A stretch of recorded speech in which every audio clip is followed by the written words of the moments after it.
You're listening to the ESP, the European Skeptics Podcast, an independent weekly show set out to bring you news, interesting topics and interviews with people mostly from Europe, building bridges and breaking down language barriers to show the world how active and awesome the skeptical movement is in the region. This is episode 509. I'm your host, András Pinter, and joining me for the show is my co-host, Pontus Böckman. See ya! Hejsan András! Do you know what day it is today? It is the 10th of December? That's right, the Nobel Day. So this is the day where all the big things are handed out and the king is out shaking hands and they're eating fancy dinner tonight with strange dresses on and beautiful hats and all of the hullabaloo. I don't care much for the hullabaloo, but I do think it's good that they celebrate science. So, okay, let's do that. Yes. And that means, actually, because not only science is what the Nobel Prize is given for. Mm-hmm. That's the one we care about. Yeah, but, well, not this year. Not this year, actually, because the Nobel Prize for Literature this year comes to Laszlo Krasznaorkai, who happens to be a fellow Hungarian of mine. Yeah. So, some local patriotism sneaks its way into the ESP. Very good. Very, very good. Well, I promise you, it won't only be positive things about Hungary today. Okay. Well, so have you read anything he's written? Yeah, I'm really ashamed of admitting that I haven't. Don't be. There's a lot of authors out there. You can't do them all. But to be honest, I don't even remember when the last time was that I actually read something for fun. Just for pleasure? No. Literature just for pleasure? No. Me too. I mean, I find pleasure in reading or listening to books written by fellow skeptics, which have happened a lot. In the last couple of years as well, but not just literature. I mean, general literary works. There's no time. I don't have time for that anymore, no. Which is a shame. Yeah, it is. A good book is still a good book, so we should probably do that more. Yeah. Anywho, there is another thing that happens around this year usually. Mm-hmm. So Santa? Don't be no. Yeah, not yet. However, it has been around in Hungary and in Central Europe a couple of days ago because Santa Claus's Day, St. Nicholas's Day, is on the 6th of December. Okay. So that's the feast day of St. Nicholas. And in Central Europe, at least, this is a day when he's celebrated. But we also celebrate Christmas. So, Why not? At Christmas, it's not Santa who brings the gifts in Hungary, but it's Orban. Baby Jesus. It's Baby Jesus. Baby Jesus. No. Which is a silly thing, because how would Baby Jesus bring anything? No. Are you saying religious holidays do not make sense? No, I'm not. I'm not saying that. Of course not. All right, but you were saying there was something else happening. I was saying that sometime around this year is when Oxford University Press announces what they identified as Word of the Year. Right? Oh, yeah. So we haven't mentioned Was it it yet. Skepticism? It happened no, unfortunately not. But, I wish. So what they do is basically they try to assess how widespread and culturally significant that certain expression or what it represents is. And this year, the one that stood out was rage bait. Oh. Yeah. So its usage has reportedly tripled over the past year. That's what we need. Yeah, more rage in the world. Exactly. But I'd like to take this opportunity to talk about what it is, actually, because I think it's something that we have to be aware of. And I'm sure many of our listeners are quite familiar with it, but just in case someone isn't, rage bait refers to any online content, a post, a headline, some video or comment that is deliberately designed to provoke anger or outrage rather than to inform. So the purpose of it is never to foster thoughtful and meaningful conversation or share accurate information, but rather to trigger a strong emotional response. So people will react and immediately engage by leaving a comment or sharing the content, not caring at all whether it's even real, because I need to put it out there. So it's actually a specific type of a clickbait. One of the worst ones, because unlike some annoying titles that we come across, cute puppies or whatever, that is a general clickbait, a rage bait is about manipulation and is one of the worst channels of disinformation as well. So what's really tricky about rage bait is that it exploits well-documented psychological vulnerabilities built in all of us. It's a very predictable cognitive pattern that it's built on. When we're emotionally activated, say fearful, especially when angry, our critical thinking tends to go out the window. Research into the psychology of social media demonstrates that anger triggers rapid sharing behavior before even the thought of fact-checking occurs. So content creators and algorithms are capable of learning which emotional triggers work best. Then they amplify them, and a lot of shit can slip through and become part of our thinking. So it's dangerous. It's not just a waste of time, like watching videos of puppies. That's puppy bait. Oh yeah, I know. Before we get all the hate mail, I do love puppies. It's just I do think that scrolling through those videos all day long, it's a waste of time.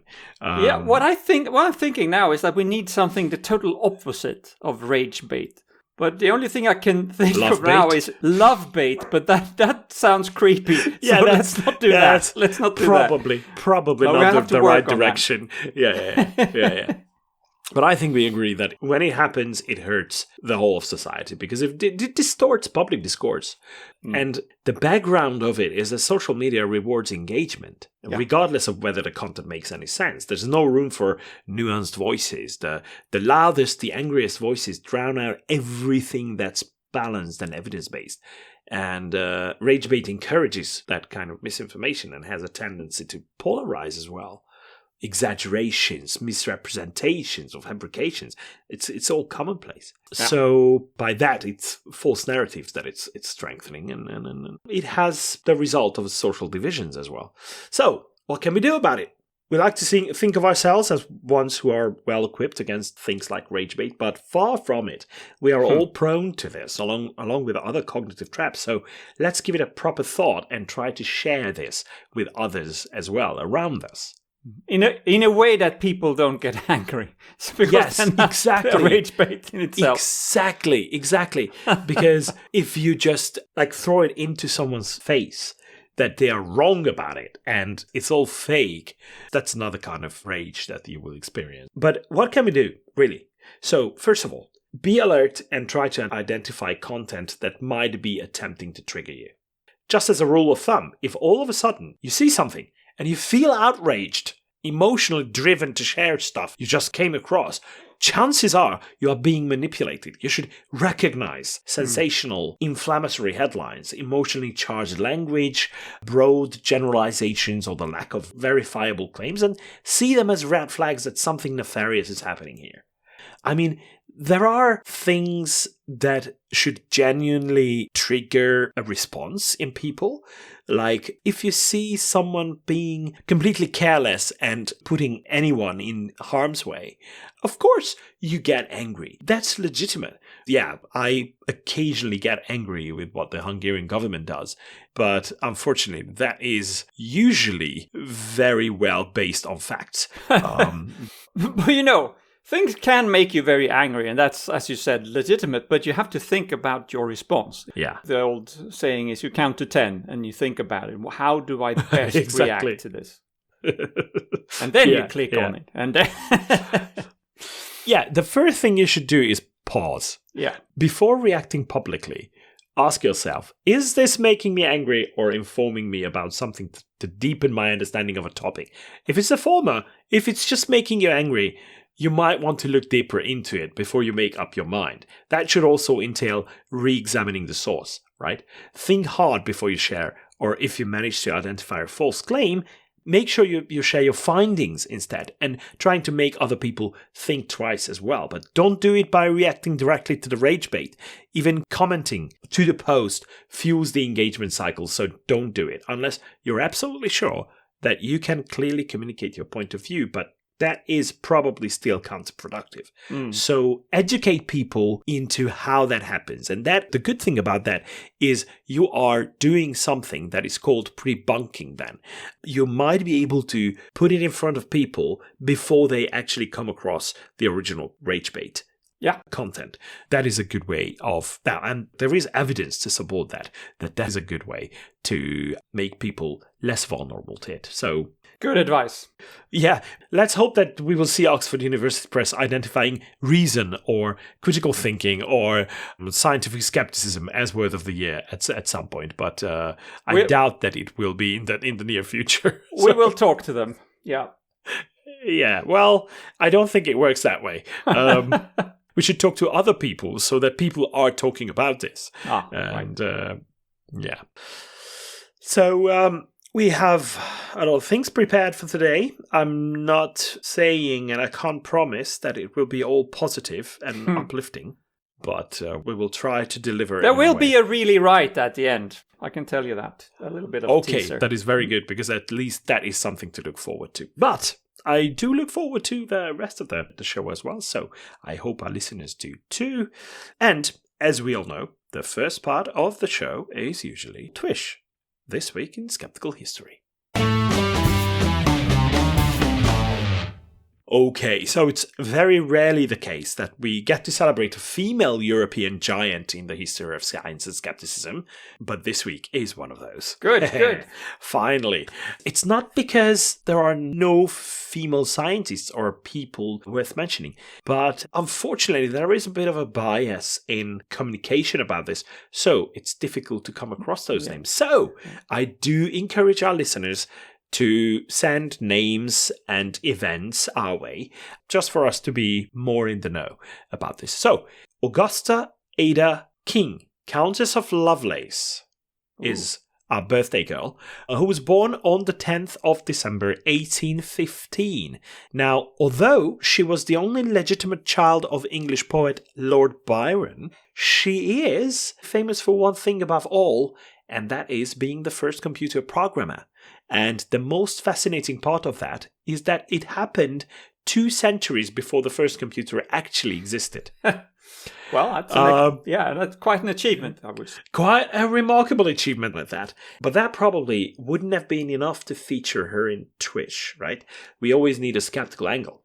And, well, soon you'll find that Ada Lovelace and her life is a masterclass in how even brilliant minds can hold 2 entirely different worldviews simultaneously, sometimes with breathtaking contradiction. Let's start with what makes Ada genuinely extraordinary. In 1843, when Charles Babbage described his idea of the analytical engine, a proposed mechanical general-purpose computing machine that he had designed but never quite built, Ada Lovelace translated and annotated his work. And in her writings, that she simply called notes, and which were longer than the original article, by the way. The notes were more extensive. She gave a very sophisticated account of what it could be used for. Ada observed that a calculating engine could follow a sequence of operations, a program, if you like, to perform complex computations. Far more sophisticated than simple calculations, she gave a step-by-step plan, an algorithm, to compute Bernoulli numbers. So in short, historians of science and technology credit her with inventing the concept of computer programming and call her the first computer programmer, even though she never actually saw a working computer. This was before electricity-powered computers, before transistors, before anyone seriously believed that machines could do anything but the most simple tasks. So Ada Lovelace did a big thing, and she went way further than just suggesting doing simple tasks, because she understood that Babbage's engine was not just a calculating gadget, but a general quote-unquote thinking machine. She speculated that the machine could handle other things besides numbers. She said it could potentially manipulate symbols according to rules that we come up with. I mean, she did. In practical terms, she predicted we would one day use such machines for music, art, and science. So, isn't that brilliant? This is basically the insight that makes modern computers the way they are. Michael Faraday, one of the greatest scientists of the era, read her work and was so impressed that he had to actually meet her, and he did. Ada wrote, and this is an often used quote from her, that the analytical engine couldn't weave flowers like the jacquard loom, but it could weave algebraical patterns. So, yeah, the weaving of algebraical patterns. It's very poetic. It's, but it's the basis of computation. It's pure genius. And her work was so forward-thinking that the Ada Lovelace Day is observed every October to honor her legacy and celebrate women in STEM. The programming language, Ada, was explicitly named after her, so brilliant stuff. Intellectual titan, visionary who saw the digital future from a 19th century drawing room, a woman whose achievements were so exceptional that they still inspire computer scientists today. She managed to bridge mathematics and imaginations, an approach sometimes referred to as poetical science. Total hero, right? Now, let's take a deep breath. Okay. Because the same woman who wrote with crystalline clarity about abstract computation also held beliefs that would make any modern skeptic laugh. Well, we have to mention that she did live in the Victorian era, right? And she was very curious about the latest science or things that looked like science, so she ended up dabbling with some of the exotic new ideas of her time, notably phrenology and mesmerism. She was absolutely fascinated by mesmerism. She was mesmerized by it. Oh, that was also known, of course, as animal magnetism. This was an early form of hypnosis where practitioners believed they could transfer an invisible magnetic fluid or magnetism from one person to another, altering moods and even abilities. But Victorian mesmerists even claimed that touching the right bump on your head could enhance your musical talent, for example. So that is a little bit far-fetched, I would think. And that is also a clear connection to phrenology, but more on that later. Even though by the 1840s, the scientific community had largely rejected mesmerism as nonsense, a French royal commission had debunked it as early as in 1784, concluding that whatever effect it produced came from the patient's imagination, not from any real magnetic force. But Ada was not convinced by that. She decided that mesmerism wasn't pseudoscience, it was just poorly understood science. So, she wrote to the amateur scientist Andrew Cross, proposing a collaboration that would use rigorous experimental methods to finally prove mesmerism was real. So, that's a bit of a stretch, because instead of accepting what science-minded people concluded, she wanted to prove that it was real and tried to find the right kind of data to work with. She believed that mesmerism is an abstraction of the electricity of the body, electricity being the bond of union between mind and muscular action. And that was an actual quote. In other words, she tried to retrofit a debunked belief into legitimate electrochemistry. That's a no-no. But it's pseudoscience. Yes, it is. It's classic pseudoscience. And she even wanted to work with Michael Faraday, one of the most brilliant physicists of all time, and also a fierce skeptic of pseudoscience, to investigate her mesmerism hypothesis. And even though, as I mentioned earlier, Faraday was a big supporter of her work, he, with admirable diplomacy, declined that kind of collaboration. And then there's Ada's metaphysical side as well. She called herself an analyst and a metaphysician. And she wasn't joking. She believed deeply in the importance of imagination and intuition as paths to truth, not just as tools for science, but as something almost mystical. And imagination can certainly be useful in science, but Ada went further. She had what we might charitably call elaborate beliefs about hidden realms of reality accessible through special perception. So, in one remarkable letter written when she was about 30 years old, she described having 3 extraordinary faculties. First, an intuitive perception of hidden things, that is, of things hidden from eyes, ears, and the ordinary senses. Second, an immense reasoning power.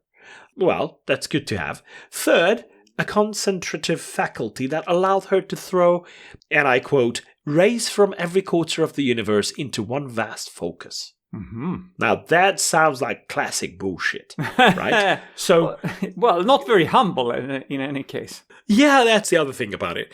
But she wasn't being metaphorical. She genuinely believed she had paranormal perceptual abilities that set her apart from ordinary mortals. So even though she was brilliant in one sense, she was a little bit of a cuckoo. So she also became increasingly interested in phrenology, the pseudoscience of reading personality and mental capacity from the shape of the skull.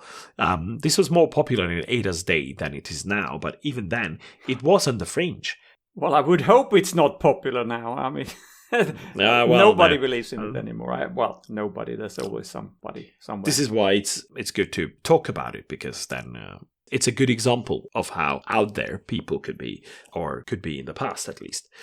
Even about this, Faraday was a firm skeptic, but, well, Ada was fascinated. So what do we make of all this? How do we reconcile the Ada Lovelace who understood abstract computation so clearly with the Ada who wanted to prove mesmerism real? I think it's both simple and humbling. Ada Lovelace was a product of her time, as we all are. The Victorian era was obsessed with spirituality, with hidden forces, with the mysteries of electricity and magnetism, because these really were mysterious and not yet fully understood at the time. But the key is, I think, that Ada lived in a world where serious scientists were still arguing about whether electricity could create life or hold the key to consciousness, where respectable people believed in animal magnetism. So it's a product of the era, in a way. I'm not sure that she would believe all that nonsense, what she be living in this day. I don't think she would, but that's just an assumption. But her case also shows us that brilliance in one domain doesn't confer immunity from poor reasoning in another. And we've talked about this extensively when it came to the Noble disease, for example. And she had extraordinary mathematical and logical abilities, yet she couldn't quite apply that same rigor to evaluating the evidence for mesmerism because she believed in that so deeply. She had an incredible intuition about computation, but she indulged in rather uninspired metaphysics. And there are lots of parallels with today that we don't have to go into. But I think that Ada Lovelace should inspire us on 2 levels. First, as a reminder of human intellectual potential and the power of imagination applied to problems with rigor. Her vision of what machines could do was, frankly, extraordinary. Second, as a reminder that even the most brilliant minds need to apply critical thinking consistently and not selectively, because otherwise they could slip into the issues with pseudoscience. And that we all have blind spots. That's another thing to remind ourselves of. That fascination with the inexplicable isn't inherently wrong, but it does require evidence, not just enthusiasm. So, today, on her birthday, we celebrate Ada Lovelace's genius, but we celebrate her as a whole person, not just her triumphs, but also her struggles with scientific reasoning, because that's the real lesson. Skepticism is hard, even for geniuses, maybe especially for them. Ooh, very good. All right. But there are a lot of things happening around Europe, so let's see what's new from the last week or so. The EU has an infamously strict view on anything genetically modified in agriculture. So in response to the general public, and that means the voters, fear of things unknown and falling for the appeal to nature, in my opinion, that's what's behind it. An appeal to nature is, of course, when you take for granted that something natural must be better than something artificial. Plants that have been genetically modified or improved, or GMOs, are therefore seen as dangerous and bad because they are not natural, quote unquote. In reality, of course, we know that a lot of things that are natural can be dangerous and artificial things can also be good for you. But due to this misunderstanding, EU has in practice banned all GMOs for use in agriculture in the EU. There are one exception, I believe, but it's almost forbidden everywhere. But any produce, of course, can be bad or good, regardless of how it was modified. Because let's face it, everything we eat and grow have been modified. GMO is just a method. And the properties of the end product doesn't care about how you arrived to it when you altered it. Okay, so that has been the EU stance for a long time. Then when CRISPR came along, was it about 10 years ago or so? EU put that in the same category as other GM methods, because just as other GM methods, CRISPR can directly modify the genes of an organism. The main difference is that in CRISPR, you do not typically add genes from other species to the genome. You can modify things, you can add a few snippets of things, but you don't take things from a fish and put it in a tomato, which was a big example at one point. So you modify the genes that are already there. The silly thing is that all breeding, in order to try to improve organisms, do involve changing the DNA of an organism. You can interbreed different varieties, which means bringing new genes into your original one, or even induce mutations with chemicals. You can do it with radiation, and all of that is permitted in the EU. And in the end, you're just doing the same thing, really. Arguably, GMO and CRISPR are much more exact because you can target individual genes specifically.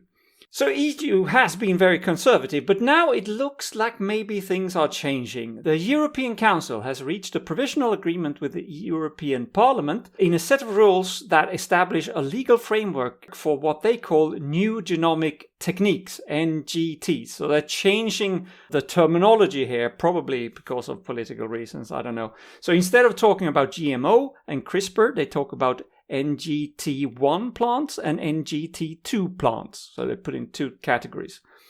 NGT1 plants are what they define as, quote, equivalent to conventional plants, end quote, which is a very strange way of putting it in a way, but I think that's political. But what they mean is that these are plants that have been modified in a way that could have been done through traditional breeding, if you were lucky and you did it long enough. So that is where they put CRISPR. So CRISPR are NGT1 plants. According to this new proposal, they will be allowed in the EU.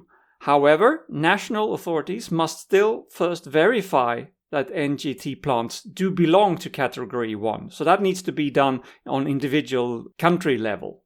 But okay, that's how EU works, I guess. Yeah, in Hungary, for example, it's in the constitution, or what we call basic law, that everyone has the right to access food that has not been genetically modified or something like that.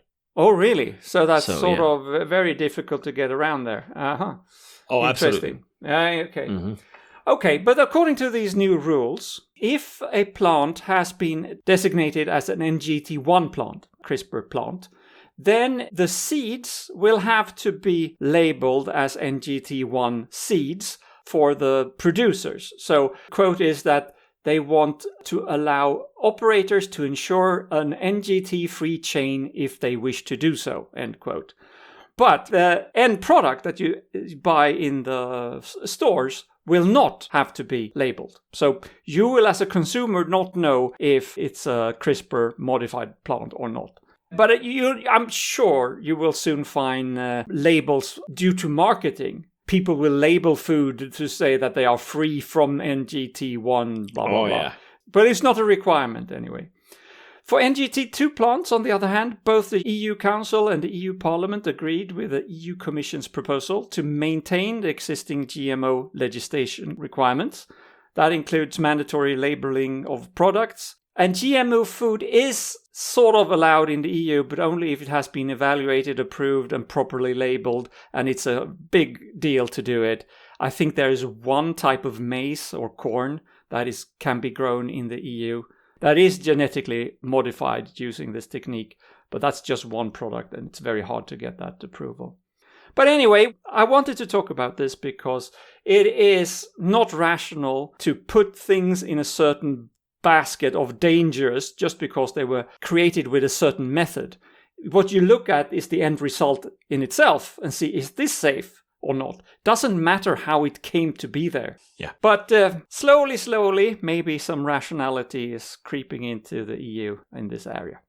That's a bit of wishful thinking, I think, but yeah. Well, it's a step in the right direction, anyway. Yeah. Let's hope you're right. All right. So I mentioned earlier that this would not be all happiness and positive things about Hungary this week. Again, Orbán is at it. So, as you probably know, in Hungary, next year, in April, we are about to hold national elections. And as it draws near, we are witnessing a disturbing deepening of disinformation tactics by the governing coalition. So for a month, Viktor Orbán's government and the allied media outlets have circulated what they claim is a secret economic program of the opposition TISA party.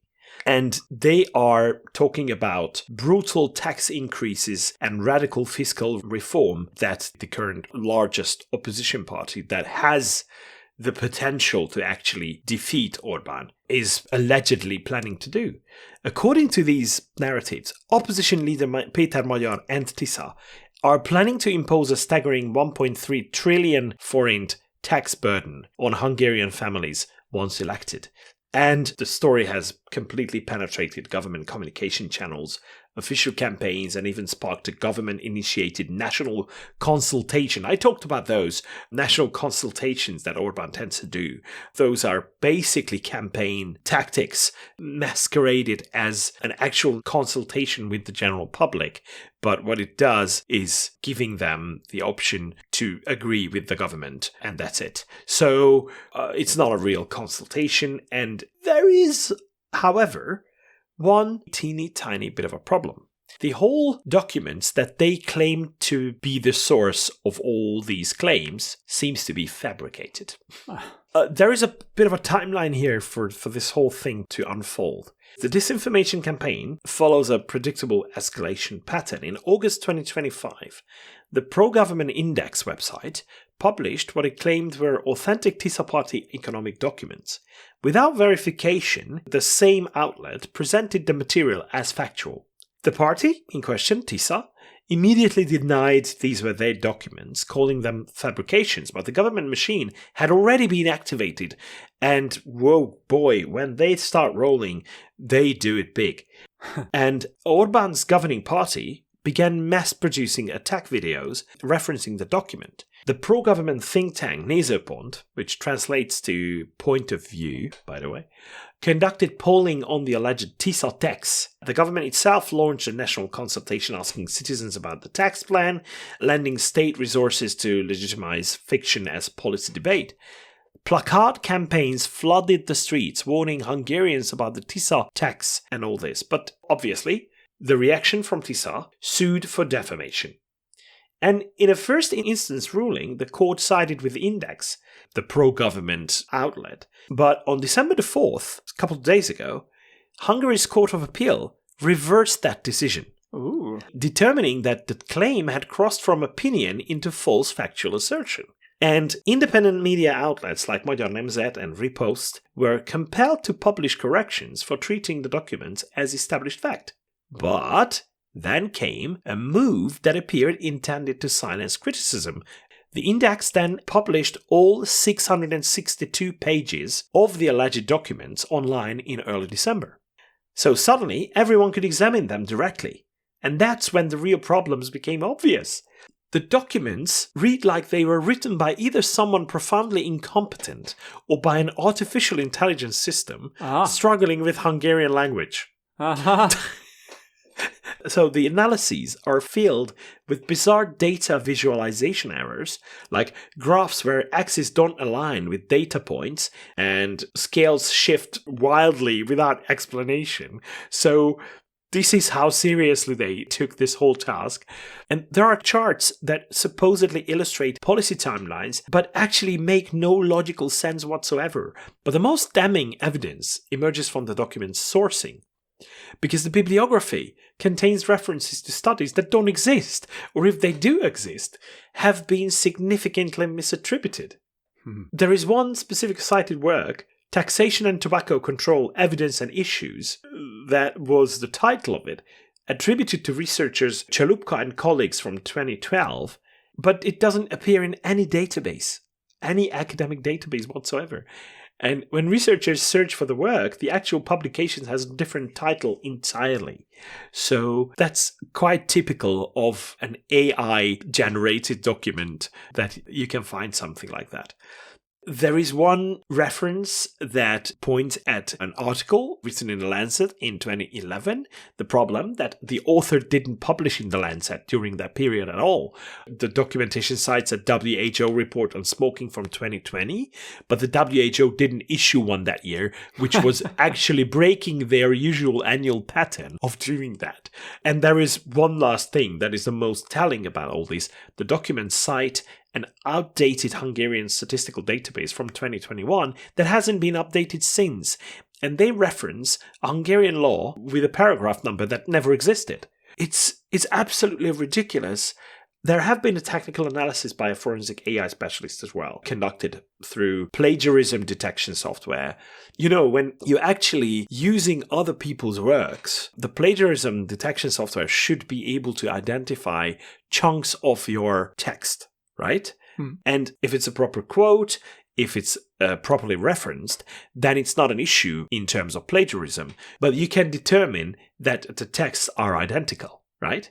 When you don't find that in referenced works, that means that it was probably artificially generated. The hallmarks are present throughout the document.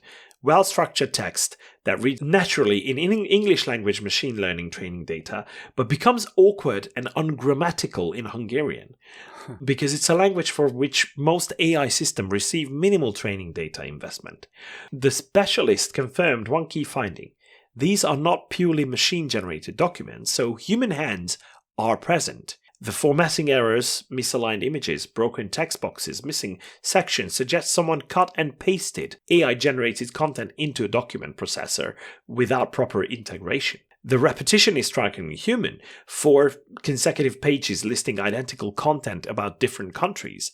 A filler technique anyone familiar with deadline-driven document padding recognizes instantly. So, the most damning, whoever created this didn't bother removing what appears to be an embedded AI prompt instruction in the middle of a law citation, essentially leaving their digital fingerprints at the crime scene.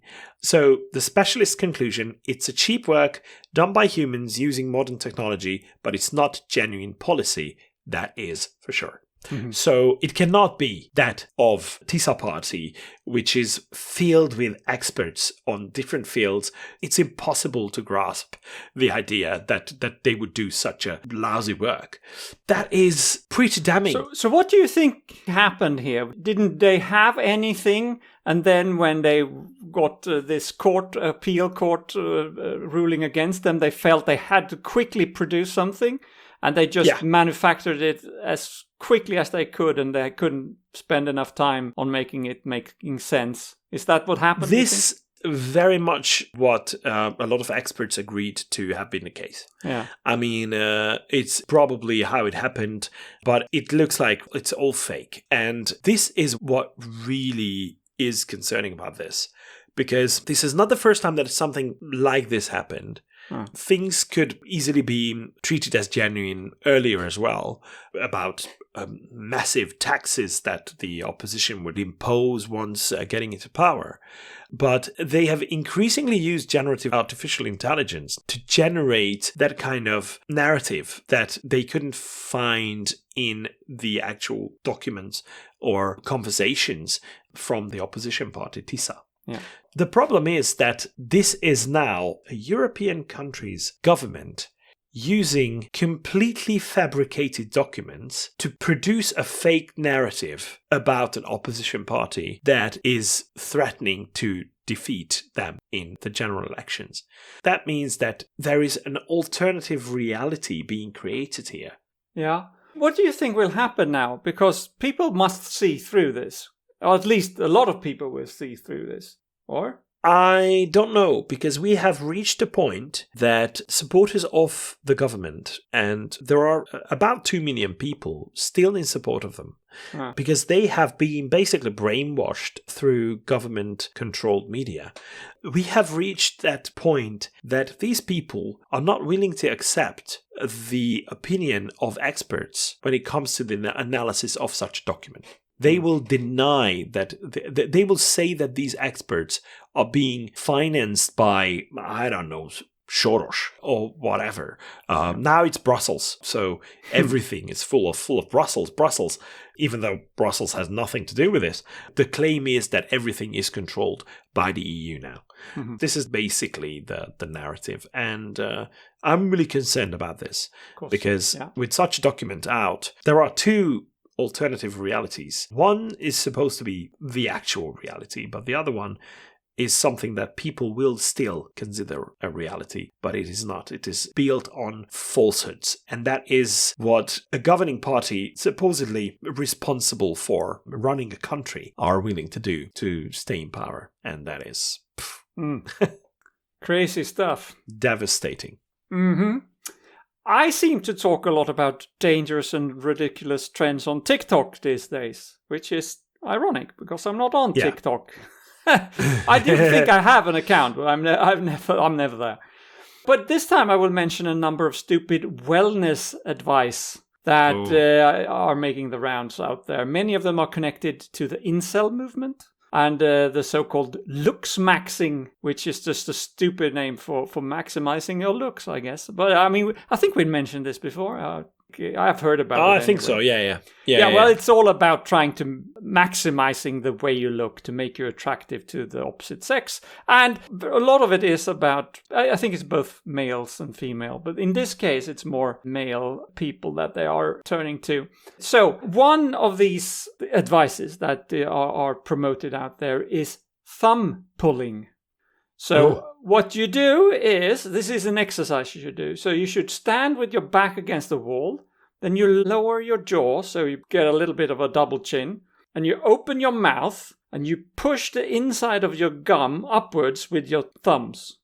And you should do that a couple of times a day, because then your face is supposed to broaden and become much more manly and attractive.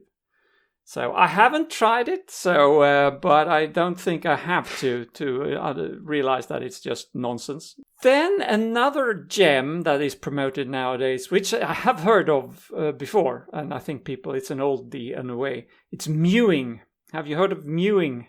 Mewing? It's been around for a while. It doesn't have to do anything with cats, right? No, if it had been... I mean, there's a lot of cats online as well, but this is not related to cats. This was invented and popularized by no other than John Mew. I kid you not. That was his name, John Mew. And it was later then promoted by his son Mike. John Mew was a British orthodontist who was the founder of something that he called orthotropics. Orthotropics, that's how it's pronounced, orthotropics, as well as mewing. Orthotropics is a form of oral posture training that claims to guide facial growth. And it's, of course, not supported by any mainstream scientists. Mewing, in particular, is the practice of pressing your tongue up against the gum of your mouth. So it's a little bit similar to the thumb pulling there. You press your tongue against the gum of your mouth, you close the mouth, and then you swallow a number of times. And again, this will make your face manly and beautiful. Then there is another thing called orb-ocular training. Have you heard of that? Mm-hmm. That is, you're pulling your eyebrows this time. And you're pulling them upwards, backwards. And that supposedly makes your eyes slant inward and downward. And this is, this is a podcast, so you can't see. Anders is doing it right now. He's a pro, I assume. And what if you do this enough, Andras, you will get hunter eyes. That's what it's called. And that's a very attractive feature, I'm told. But the worst thing that is circulating out there, and I don't know how many take this seriously, but I need to mention it because it's so crazy. It is something called bone crushing. Yes, bone crushing. So it's just as terrible as it sounds. You are supposed to hit your cheekbones with a hammer to actually induce fractures in your face. And then, when the fractures heal, your cheekbones will be bigger and more pronounced, and I guess, again, more attractive. I really hope nobody really takes this seriously. But and you probably won't be able to. Oh my God. And you probably won't be able to eat solid food anytime again. But yeah, that's probably worth trying. Oh my God. Yeah, that's really crazy. So, but we can laugh about this a lot, of course. But according to an article in the BMJ recently, British Medical Journal, it's clear that all kinds of wellness and healthcare tips and tricks are out there. And real doctors must read up on it now to be aware of all the bad advice that their patients may have been following before they get to a real doctor. So now we're just not talking just about this looks maxing thing, but real medical conditions. Some of the conditions that influencers are claiming that they have the cures for are ulcerative colitis, endometriosis, ADHD, quote unquote, inflammation of the body, whatever that is. I mean, everybody's scared of inflammation, and there's a lot of myths about how you can. I'm sure you can have inflammations in the body, that's right, but it's not a condition that you suddenly get. Well, if it happens, then you go to a real doctor, please. Crohn's disease is also mentioned, and others as well. So what we're talking about is advice from influencers who have no medical qualifications. They're often very young, as people are on TikTok often. I mean, teenagers or young adults. And they sell supplements, they sell advice on special diets. Curative bed sheets is a thing. Apparently, I don't know exactly what that is. Mushroom teas, very popular, etc., etc. And they often tell you that your regular doctor will subject you to, quote, medical gaslighting. So, according to the article in the BMJ, a search on Instagram for that hashtag, medical gaslighting, will return over 46,000 posts. So medical gaslighting is, quote, when a medical professional of any kind diminishes, questions, invalidates, or makes you feel that what your experience isn't correct, or that you're not a reliable narrator of your own experience, end quote. So that's how they define it. So people are telling you, as a normal user of TikTok or Instagram, that your doctors will gaslight you and not listen to you. But I am the influencer that will listen to you, so buy my curative bedsheet or whatever. Your doctor is lying to you, and go with my influencer channel instead. Yeah. Fuck it. Dark times. So, the best thing to do is to go to AI chatbots to get some health-related information, right? Oh, yeah. Or politics-related information. Well, this is what a recently published major study did in the UK. It was published in Science, and the study suggests that AI chatbots can nudge people's political views, but often by mixing facts with fiction. So, The Guardian reports this with a headline, quite a blunt one at that chatbots sway opinions by delivering substantial amounts of misinformation. Well, in the experiment, nearly 77,000 UK adults engaged in 10-minute conversations, about 7 messages each side, with 19 different chatbot models on 700 policy issues. And the results are, it looks like bots prompted to serve up detailed, evidence-packed answers shifted users' opinions by roughly 8 to 11 percentage points on average. Mm-hmm. For example, instructing GPT-4 to present lots of high-quality facts, evidence, and information moved people's positions by 11 points versus 8 points under a neutral prompt. But there's a catch. Those fact-loaded bots also became much less accurate.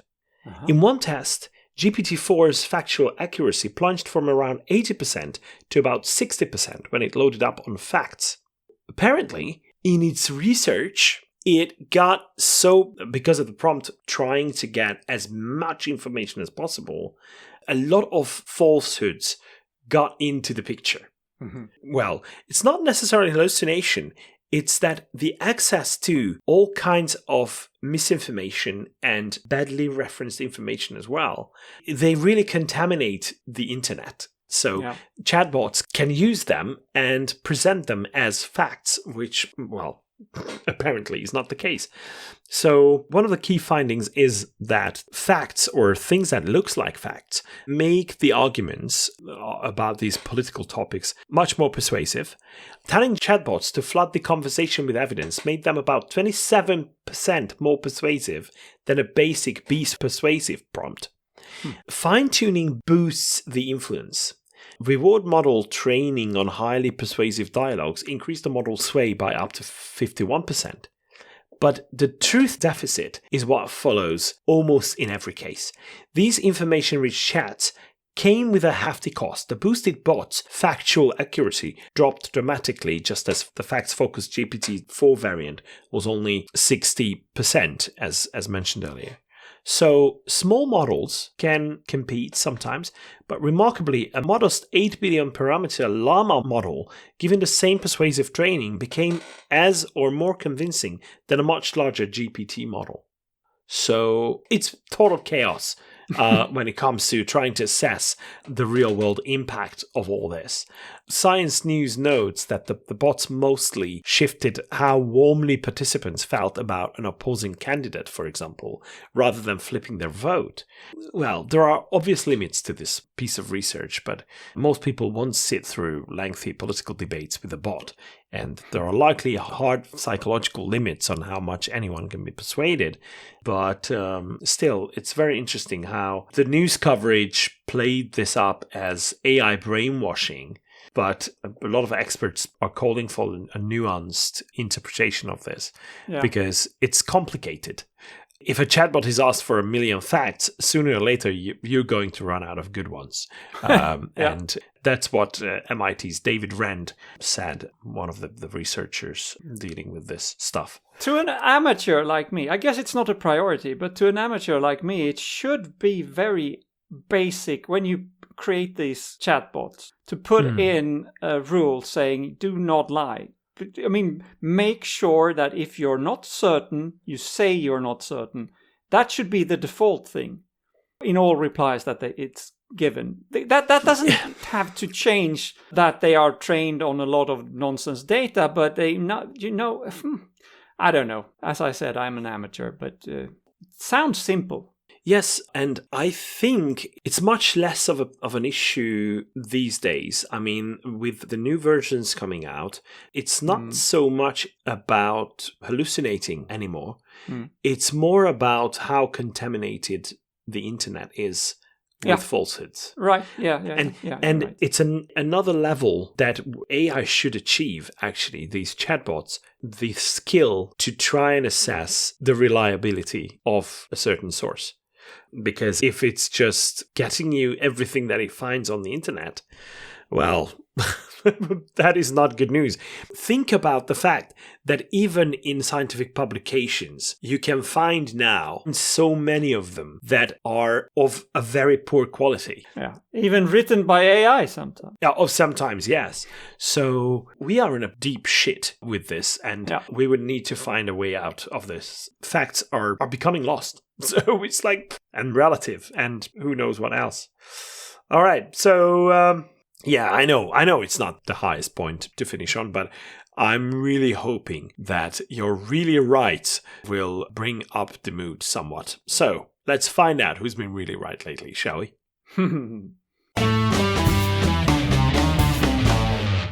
Yes. So let's end the show with someone who's doing something good, somebody who's fighting the good fight.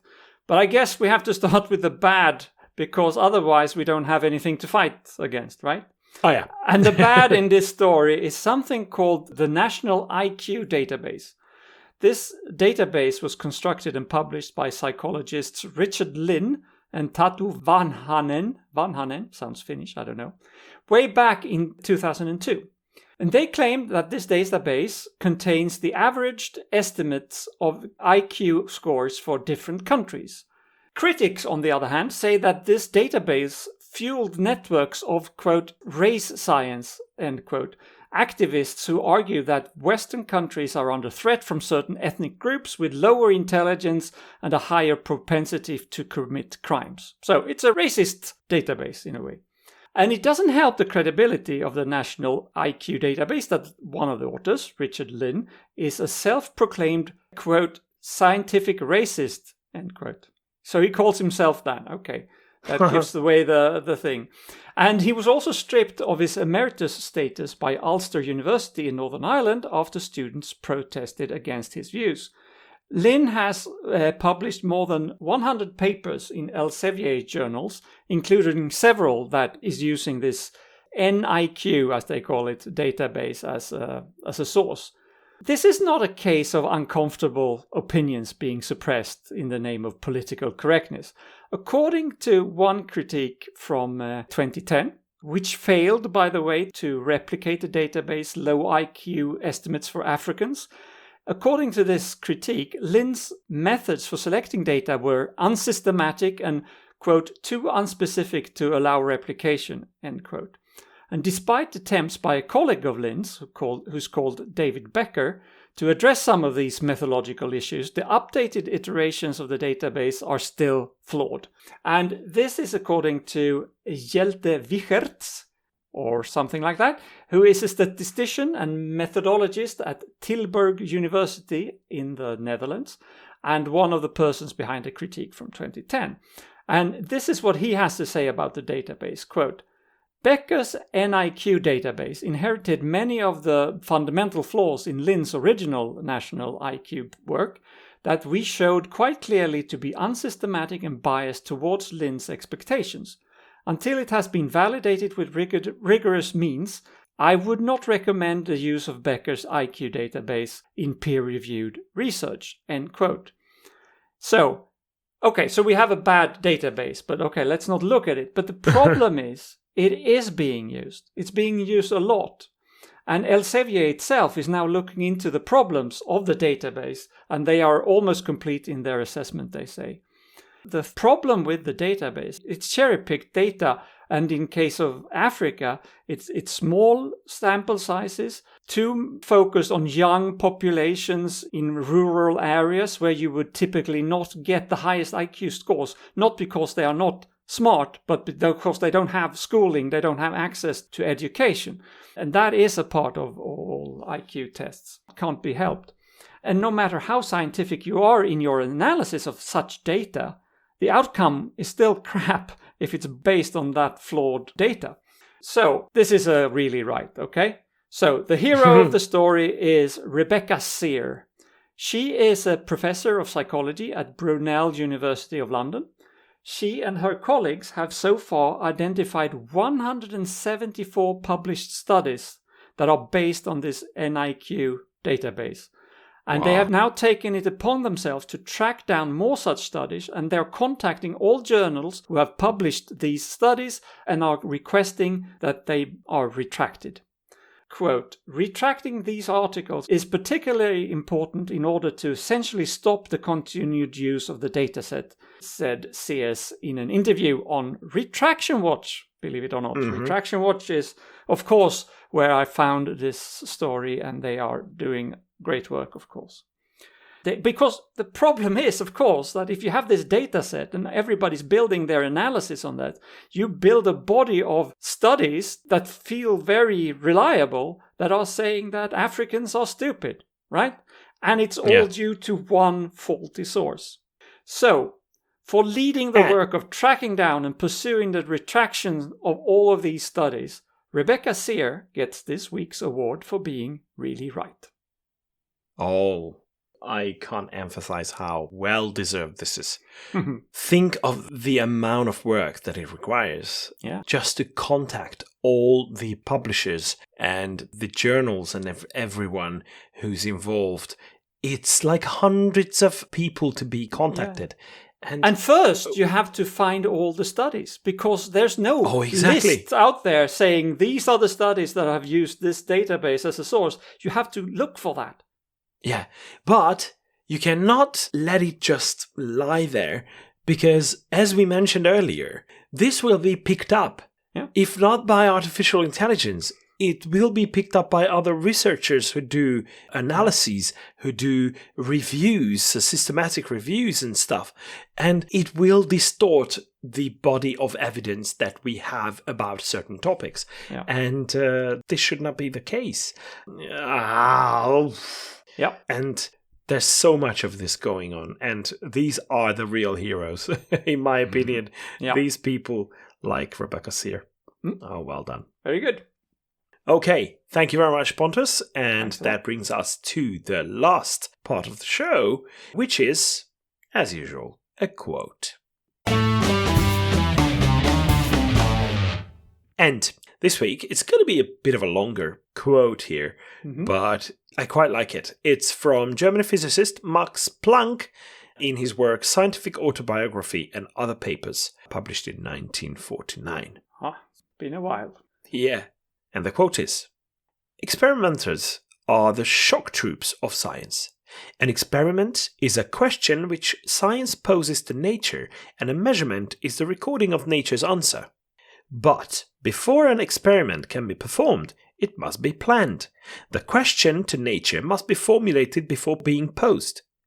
Before the result of a measurement can be used, it must be interpreted.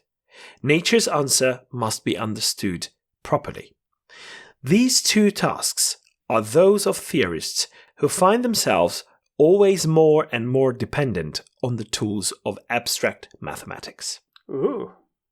Yeah, well, to put it very shortly, science is hard. Do your best. Put the right questions. Use proper math and make sure that you interpret the data very, very thoroughly. Then you may get somewhere. I make can't sure that you get the measurements right, because otherwise you will end up with wrong data. That's true. That's true. So, and for that, you have to be able to calculate your instruments that you're doing the measurements with, or the observers who are doing all the observations and taking notes of it.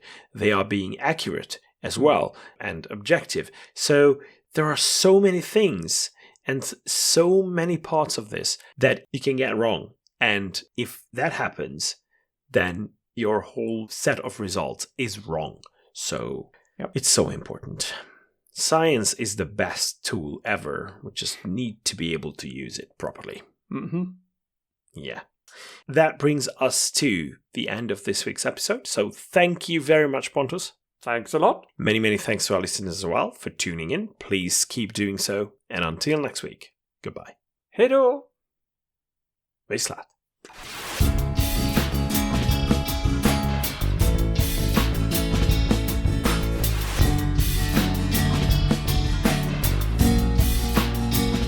This has been your ESP experience. The show is produced and recorded by TheESP.eu. Join us again next time, but until then, please send your feedback and comments to info@TheESP.eu. We would also love to hear your ideas and suggestions regarding topics, and if you have any skeptical news from any European country, we're always eager to hear about them. If you have an upcoming local event or an organization to promote, please don't hesitate to let us know, as we are more than happy to help. All music in the program was written and performed by Keisha J. Gray and George Robb and is used with their permission. Please check out our webpage for show notes and archive material at theesp.eu. Follow us on Blue Sky at theesp.bsky.social. Like us on Facebook or support our work on patreon.com/theesp. And don't forget to spread the word by sharing our content with others. I don't know how you can believe.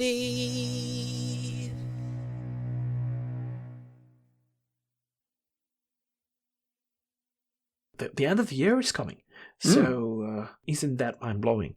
I mean, it's so really ridiculous how we're always crying over how fast this year has passed, and I can't believe it. Okay. And what to do with that? That you can't believe that. It's still happening.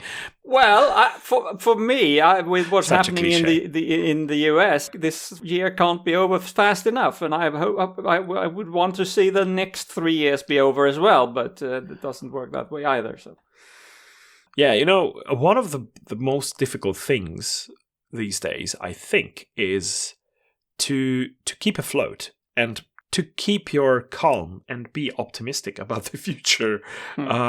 It's very difficult, but this is why we should help each other trying to cope with all the silliness and the complete madness that is happening out there. So that's what we're trying to do with this podcast as well.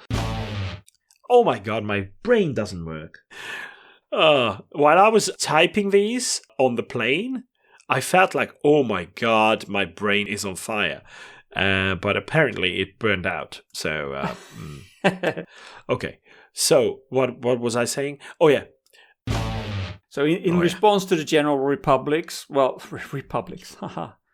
in response to the general public... Excuse me, you said QI instead of IQ. Because I have written QI. Okay. I mean, QI is a great show. I love it. But Thank you. I'll do that again.